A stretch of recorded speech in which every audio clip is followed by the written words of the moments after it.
We've all been there, stuck in annoying traffic jams that can stretch for miles. It's the reason why we have traffic management control. If we didn't have traffic control, that would be chaos.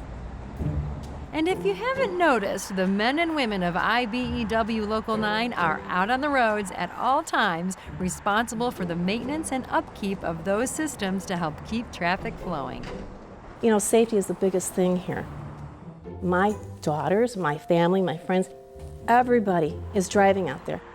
All of the equipment that is maintained on the tollway and other highways all works together to keep traffic moving smoothly. That's really the essence of what we do. By doing so in a maintenance role, you have to have people in place that A, are safe, that are certainly qualified, know the areas in which they're going to be working, and certainly the equipment that they're working on. I'm currently working on intelligent transportation safety maintenance, so I maintain cameras, messaging signs, radar on the tollway, weather stations, weight and motion scales, all kinds of equipment that keeps traffic moving smoothly. As far as the cabinets, you know, there's a controller that actually will control the green and the amber and the reds.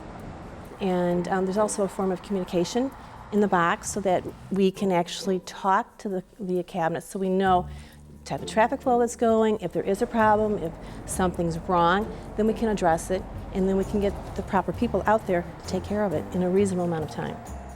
We take the time to actually do the diagnostics on the equipment to see if it is functioning properly, and if it's not functioning properly, then repair it.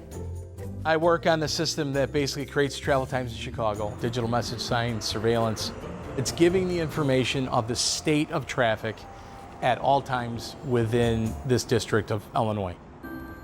There's several instances of messaging signs problems that can happen. It'd be some of the modules, so some of the little boxes in the front that have the lights, LED lights in them, could go out, so it could make the message unclear if part of the message is obscured. So what we'll have to do for that is we go up in the sign, test the modules, we change them out if they're defective. Sometimes it's just a matter of power cycling a sign to get things back to working. It's a large variety of troubleshooting steps you have to go through to see what's going on in the signs. One of the most major projects we've had in at least the last decade. It's a nerve center of Chicago, we all know that. We pick up 3 major expressways with a 4th, arterial to Lakeshore Drive. And as far as the amount of traffic that passes through there, I think it's a staggering number of vehicles. You know, everyone's got to get through the nerve center of Chicago. And ultimately what it's doing is it's creating a better flow through that area, through new flyovers, new bridges, as well as new ramps in order to get traffic in and out of that area.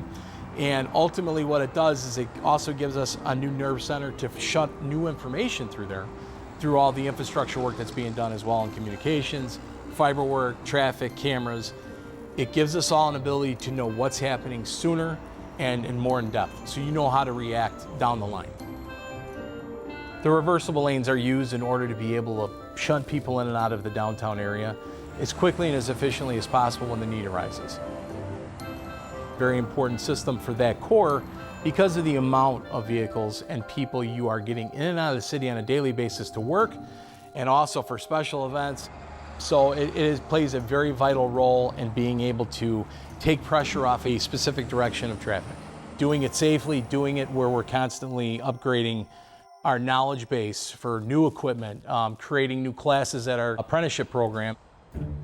I'll be finishing up my apprenticeship program this year, and starting this summer I'm going to start teaching at the school myself. So I will be teaching CPR, first aid, and basic electricity, and they're working on developing more computing classes that I'll also have a hand in the future.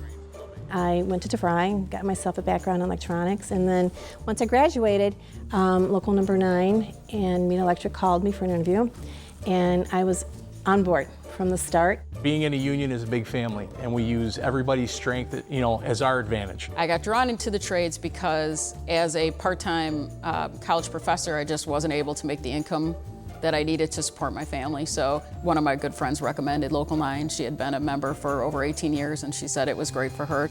So I went to the union, and it brought me here, and I have a stable income and a comfortable life and good benefits, and it's been great for me. It's really interesting, and it's always exciting. I have a great time doing my job. Our people are out there making sure that when you wake up in the morning, you can get in your car and go to work. I really want the public to understand that when we're on the side of the road that you need to really look out for the people. Move over, slow down. Part of my job that concerns me the most, that we're out on the side of the road and a lot of times people aren't paying attention and not slowing down for us, and we would really appreciate it if you would keep us safe and let us go home to our families, and we're going to try our best to keep you safe as well.